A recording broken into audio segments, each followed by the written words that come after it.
gepflegt, jetzt käm, dies war nicht so gut. Und doch läs ich, was du stets in der Lehr, was willst du rechtes und rüsten? Was der Meister nicht kann, vermöchte der Knabe, hätte ihn immer gehorcht. Jetzt mach dich fort, ist dich nicht rein, sonst fällst du mit Blitz in Feuer.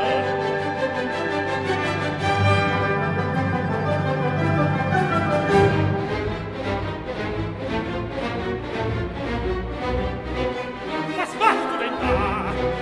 Nimm doch die Löte, den Brei braut ich schon längst. Und mit dem Brei, ich brauch ihn nicht, mit Waffen mach ich kein Schwert. Du zerfeilst die Pfeile, zerreißt die Raspe. Wie willst du den Stahl zerstampfen? Zerspannen musst du nicht schneller, ich seh, was entzwei ist, zwingt nicht mehr so.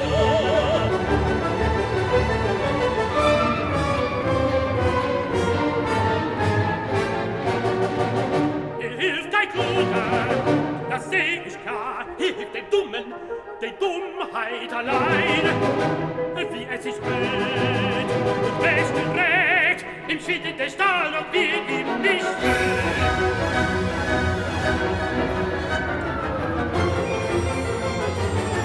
Nun war ich so alt wie Höllenball und hab nicht so was gesehen.